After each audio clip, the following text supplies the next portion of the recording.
Discours de Bruno Gröning à Pirmasens en 1957, deuxième partie.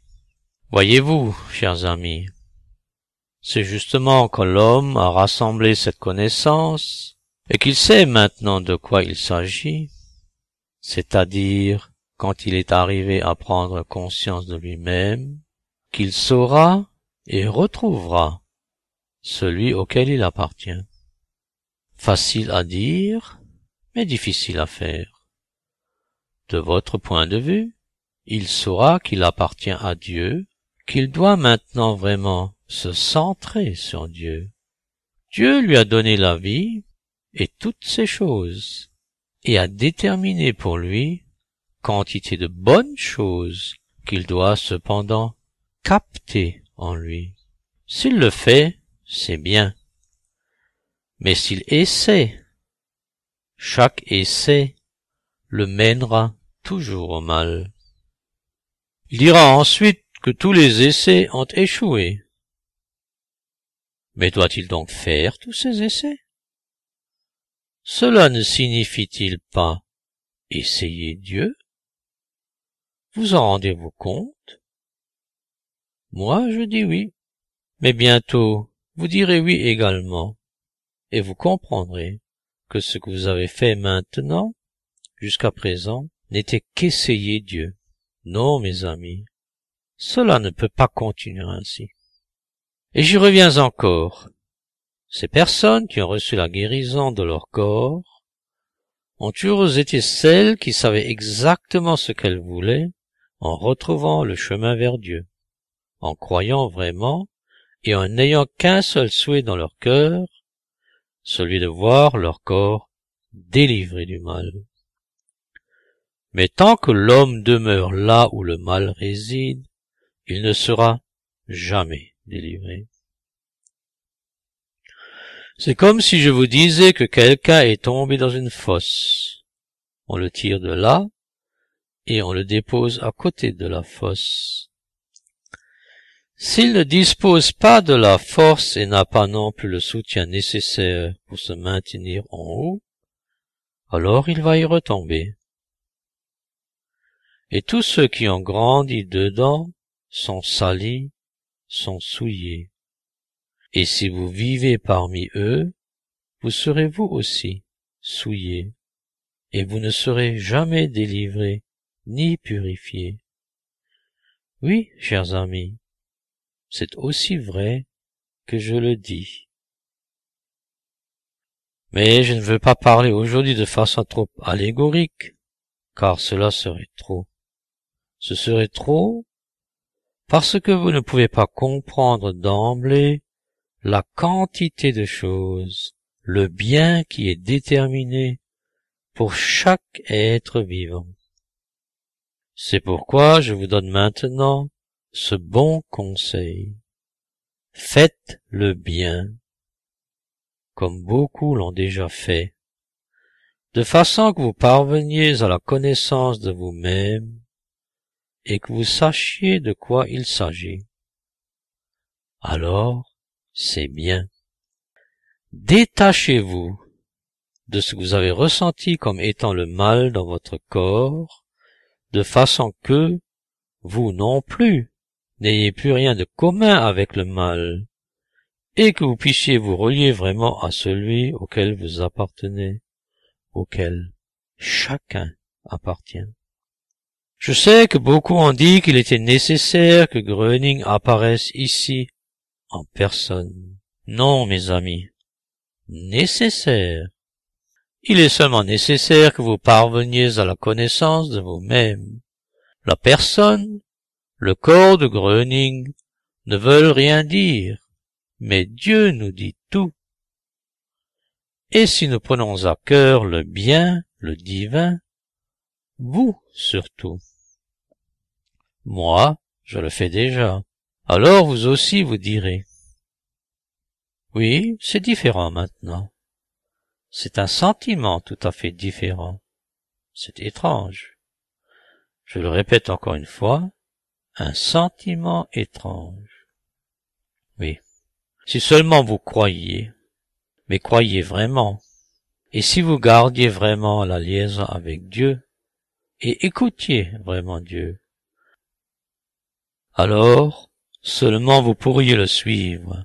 Et si nous voulons vraiment suivre ce chemin, alors nous devons le faire, pas seulement dire « je veux », ou bien nous tranquilliser en disant « je le ferai ». Non, il faut simplement en venir maintenant à le faire, c'est-à-dire quitter le mauvais chemin. Je vous appelle tous, chers amis, à la grande conversion. Le chemin que vous avez pris jusqu'à maintenant était le mauvais chemin. Je n'ai pas besoin de mettre cela particulièrement en évidence, car vous le savez bien vous-même. Le chemin que vous avez suivi est le mauvais, c'est le chemin du mal. Et sur ce chemin, vous n'avez pas seulement été entouré de ce mal, mais vous avez dû aussi recevoir le mal en vous, et vous avez ainsi ressenti le désordre dans votre corps. Le désordre est et reste le mal. L'ordre, chers amis, c'est le bien. L'ordre, c'est Dieu lui-même. Je sais qu'il y a aussi des gens qui disent « Dieu nous appartient ». Non, mes amis, c'est nous qui appartenons à Dieu, chaque être vivant. Et Dieu a une loi, c'est-à-dire sa loi. Et celui qui ne la connaît pas, ne la prend pas à cœur et ne s'y conforme pas, ne connaît pas le succès. Alors chacun doit faire le bien de lui-même, faire ce qui est juste, mais jamais le mal. Je dis seulement en bref, que celui qui veut être pur n'aille pas dans la boue, ni dans les immondices, et qu'il ne remue pas non plus la boue ni les immondices, car là, il va se salir. Mais s'il fait tout son possible pour rester pur, c'est-à-dire s'il s'est d'abord purifié, et ensuite s'il reste pur, il ne s'approchera ni ne descendra dans la fosse, mais il la contournera en disant « C'est là qu'est la boue, c'est là qu'est la saleté. Je ne veux pas y aller. Je veux suivre le bon chemin, le chemin ferme qui m'est destiné. Je veux suivre le chemin tel que Dieu l'a déterminé pour nous, car il a tracé un chemin pour nous, pour tout être vivant, un chemin qui mène à lui, qui mène à Dieu. C'est le chemin que nous devons suivre. Et si chacun suit maintenant ce chemin, il y est protégé, il y est soutenu, c'est-à-dire qu'il reçoit la véritable force divine, celle qui n'est pas destructrice, mais qui est constructrice. Il se sent alors fortifié. Il sent son corps traversé par la force. Il constate qu'il se sent bien sur ce chemin. Il ressent une grande satisfaction. Oui. Et cette satisfaction est Dieu. Dieu veut que nous soyons aussi satisfaits. Il nous donne tout le bien. Nous devons seulement capter en nous tout ce qui vient de lui, tout ce qu'il nous envoie. Alors, faites-le. Chers amis, si maintenant vous vous décidez vraiment à le faire, et si maintenant vous prêtez vraiment attention à votre corps, et si vous vous détachez vraiment de tout le mal que vous avez perçu jusqu'à maintenant, car vous savez que le mal vous avilit. Je l'ai déjà dit, mais je dois toujours le répéter pour que vous sachiez ce qui est important et de quoi il s'agit. Vous devriez le savoir. Il s'agit ici vraiment de l'ordre divin. Alors, prêtez maintenant attention à votre corps. N'accueillez aucune pensée venue de l'extérieur, mais suivez le sentiment que vous ressentez et comment celui-ci agit dans votre corps. Et ne pensez pas maintenant à votre foyer, ne pensez pas à votre magasin, ne pensez pas à votre entreprise, ne pensez pas à votre travail, ne pensez pas à votre prochain. Non, concentrez-vous maintenant sur vous-même.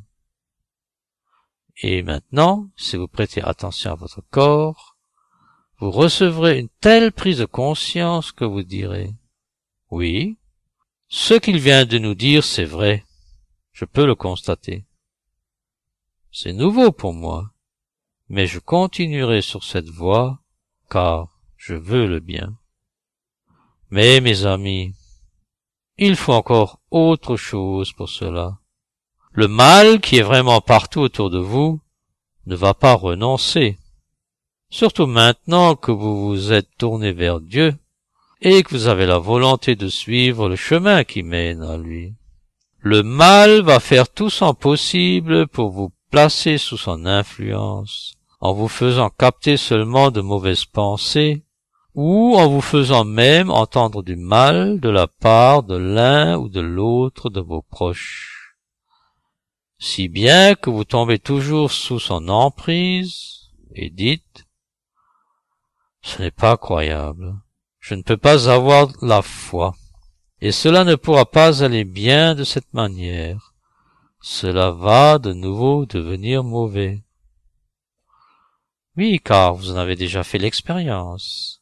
Mais jusqu'alors, vous étiez vraiment sur le mauvais chemin. C'est pourquoi je vous ai appelé à vous convertir et à suivre maintenant le bon chemin tel qu'il vous est destiné. Il ne descend pas, mais vous conduit vers le haut. Alors, chers amis, détachez-vous vraiment tout de suite du mal et prêtez attention à votre corps. Captez seulement ce qui vous conduit vraiment au bien. Prenez le bien à cœur.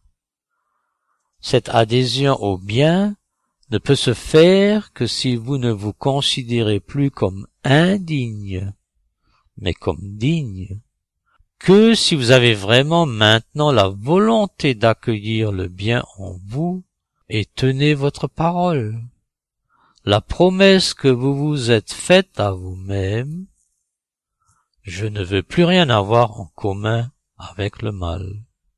On ne peut pas négocier là-dessus. Je ne peux rien vous dire d'autre que ce qui est la vérité. Alors, ne tournons pas en rond, et ne me dites pas. C'est d'ailleurs une bonne chose que je ne sois pas maintenant présent personnellement. Sinon vous me diriez, mais Gröning, je ne peux pas m'empêcher d'y penser, car cela fait mal. J'ai des douleurs, et je ne peux pas encore remuer mes membres. Et je ne ressens pas encore de vie en eux. Est-ce que cela peut vraiment s'améliorer? Puis-je y croire? Et tout ce genre de choses. Non, mes amis. Vous devriez savoir depuis longtemps que j'ai interdit à chacun de vous de me parler du mal. Combien de fois des gens m'ont abordé et qui s'imaginaient devoir me parler du malheur, me décrire en détail la maladie. Ils croyaient devoir m'en parler et exigeaient alors de moi que je traite la maladie. Non, mes amis, c'est faux, complètement faux. C'est la force de l'habitude dans laquelle vous avez vécu. C'est simplement dans vos habitudes de parler du mal et de plus de le faire traiter. Mais là, vous savez pertinemment que je ne veux pas du tout entendre parler du mal, pour la bonne raison que je n'ai rien de commun avec lui. Alors, vous devrez avoir déjà remarqué là beaucoup de choses, et vous dire à vous-même, il ne veut rien entendre dire sur la maladie, sur le mal comme il l'appelle. Il ne veut rien savoir. Nous ne devons rien lui dire. Et vous vous posiez là aussi une grande question. Comment est-il possible que je sois alors délivré de cette maladie? Je n'aime d'ailleurs même pas prononcer le mot maladie. Mais vous l'avez prononcé si souvent et le faites encore aujourd'hui. Perdez-en l'habitude, mes amis. C'est le malheur, pas le salut. Le malheur ne vous mènera jamais au salut, mais seulement au malheur, seulement au mal. Il vous avilira. Voilà en quoi je diffère des autres, en cela que je n'ai rien de commun avec le mal, ni ne traite le mal. Mais là aussi, vous direz, pourquoi est-ce qu'il parle toujours du mal comme ça? Oui. Vous voulez dire la maladie, ou vous appelez le mal la maladie. Oui, c'est ainsi. Eh bien, mes amis, je n'ai rien de commun avec le mal, et je ne veux pas non plus avoir quoi que ce soit en commun avec lui. Et je vous demande maintenant de vous séparer, vous aussi, du mal, et de ne pas traiter le mal encore en plus. Maintenant, mes amis, je vous ai dit tellement de choses, et je reviens à ce que vous avez entendu au début. La vie y est décrite de façon précise. Prenez cela à cœur. Et si vous vous rendez aujourd'hui, demain, ou dans quelques jours, dans la maison de Dieu, alors vous saurez comment établir la liaison avec Dieu, en lui énonçant de façon toute naturelle vos vœux les plus chers, tels que vous les portez dans votre cœur, et en voyant alors ces vœux exaucés par Dieu, dans la mesure où vous croyez. Mais la condition préalable doit être d'abord remplie par l'homme lui-même. Lui-même doit faire le premier pas. Lui-même doit se prononcer pour celui à qui il appartient. C'est-à-dire qu'il doit accéder à la connaissance de lui-même. Et c'est alors, mes amis, que cela est possible. Maintenant, vous direz, oui. Maintenant, je ressens vraiment ce dont Gröning parlait justement. Et ensuite, la deuxième chose. Est-ce que cela va rester comme cela? Puis vous continuez. Est-ce que je vais vraiment recouvrer la santé? Est-ce que je peux vraiment avoir la foi? Oui, ami, tu le peux. Mais ce pouvoir, tu dois aussi le vouloir, c'est-à-dire aussi le mettre en pratique. Et pas seulement prêter maintenant attention à ton corps. Non, toujours. Oui, toujours. La consommation d'énergie est très grande. Afin de capter une seule pensée, l'homme a besoin de force, a besoin d'énergie. Et c'est pour cette raison qu'il doit toujours veiller à capter chaque jour de nouvelles énergies. C'est la même chose que lorsqu'il fait parvenir à son corps de l'oxygène. Vous le remplissez d'air, vous respirez profondément, vous aspirez l'air pour rejeter l'azote, c'est-à-dire l'oxygène usé, faute de quoi votre corps ne peut pas exister. Non, cela vous le faites très souvent, vous le faites toujours, et c'est automatique. C'est-à-dire que cela fonctionne tout seul. Comme le corps a besoin d'oxygène frais, vous inspirez et expirez profondément, et vous vous sentez bien à nouveau. Votre corps peut alors à nouveau exister. Vous pouvez alors en disposer à nouveau, vous pouvez le remuer et le faire se déplacer. Il peut aussi porter les charges les plus lourdes. Mais qu'est-ce qui fait que nous soyons capables d'absorber l'oxygène dans notre corps? Ce n'est possible que si nous disposons encore de certaines énergies et que l'organe nous obéit et que nous pourrons absorber l'oxygène à travers l'organe, c'est-à-dire l'air à travers le corps. Mais qu'en est-il lorsque vous captez des pensées et que vous avez formulé aussi ces pensées? Malheureux celui qui a capté de mauvaises pensées. Alors il n'a pas pu s'empêcher d'avoir de mauvaises paroles. Malheureux celui qui a capté le mal en lui. Il a dû faire alors le mal. S'il a entendu quelque chose de mal, il a tout de suite répété le mal, et il est ainsi devenu mauvais. Qu'en serait-il, mon ami, si c'était l'inverse? Hein? Je crois que vous avez reconnu maintenant de quoi il s'agit. Faites maintenant le contraire de ce que vous avez fait jusqu'à présent, en ne suivant plus le mal, mais le bien, c'est-à-dire Dieu. Et comme je le disais tout à l'heure, je dois le dire souvent, il faut que vous prêtiez vraiment tous les jours attention à votre corps et que vous sachiez qu'il vaut la peine qu'on lui prête attention, car vous avez besoin de lui, il vous est nécessaire. Et il faut que vous sachiez que vous gaspillez beaucoup de force, beaucoup d'énergie, parce que vous avez capté des choses inutiles, vous les avez entendues, vues, ou bien senties, ou goûtées, ou ressenties, peu importe. Alors, ne négociez pas, agissez. C'est ce qu'il faut faire, chers amis. Pensez chaque jour à votre corps. Captez journellement de la force nouvelle, c'est-à-dire de la bonne force. Et cela se produit lorsque vous vous isolez de votre entourage. C'est-à-dire que vous vous recueillez en vous-même, ce qui vous coupe automatiquement de votre entourage. Vous pensez maintenant à vous. Vous pensez maintenant à votre corps. Vous pensez maintenant au bien-être de votre corps.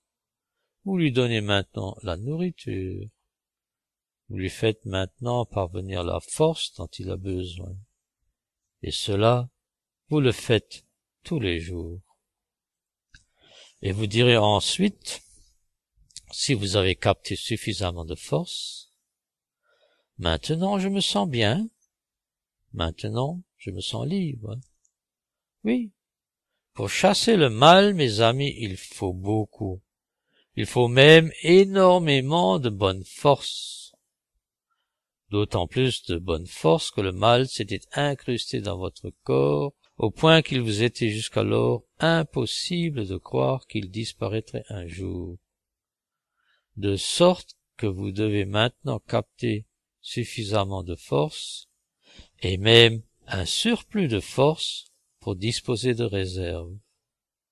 Alors vous direz, oui, je vais bientôt y arriver. Cela ne dépend donc pas de Gröning, mais de vous-même, de chacun d'entre vous. Et je sais que les gens croyaient que s'ils s'adressaient à Dieu en priant, Dieu devait exaucer leurs prières, et que Dieu devait leur donner ce qu'ils voulaient, en un mot, ce qu'ils exigeaient de lui. Chers amis, c'est une erreur. Chacun peut seulement obtenir le bien, le divin. Et cela ne sera possible que s'il se met en réception de la véritable onde divine et s'il se branche sur elle. Nous pouvons donc recueillir en nous l'émission divine. Chacun le peut. Et s'il a capté suffisamment de force, suffisamment d'énergie, il a reçu la conviction que le désordre n'est plus en lui, ni autour de lui, car il vit maintenant dans le véritable ordre divin. Et s'il a capté suffisamment de force, suffisamment d'énergie, il a reçu la conviction que le désordre n'est plus en lui, ni autour de lui, car il vit maintenant dans le véritable ordre divin. Il est ainsi en mesure d'instruire son prochain en ne lui disant que la pure vérité, telle qu'il l'a ressentie en lui-même et dans son corps, et comment il a été délivré du mal. Ainsi votre prochain entendra cela, et il commencera aussi à croire, parce qu'il sent que vous lui dites la vérité. Il a vu auparavant comment votre corps était avili, et il voit que celui-ci est aujourd'hui plein de vie et heureux de vivre. Alors il vous dira, Oui, mon cher ami, je le désire aussi, et je crois que tu viens de dire la vérité. Oui, mes amis, c'est cela la vérité. Pas seulement la vérité autour de soi, mais aussi la vérité en soi. Cherchez en vous-même, c'est là que ça commence. Et il en est advenu ainsi pour beaucoup de vos proches, chers amis. Fasse Dieu qu'il nous donne cela, il nous le donne d'ailleurs, et ce qu'il nous donne, nous devons l'accueillir. Si aujourd'hui encore vous ne pouvez pas croire, alors je veux le faire pour vous, jusqu'à ce que vous ayez vraiment la foi. Et si aujourd'hui encore vous ne pouvez pas demander, si vous ne pouvez pas prier, alors cela aussi, je veux le faire pour vous. Délivrez-vous de ce que vous avez ressenti comme étant la souffrance. J'apporte de l'aide. Cette aide vous conduit à votre salut, et c'est la sanctification. Je vous souhaite à tous bonne chance et la riche bénédiction de Dieu. Que Dieu vous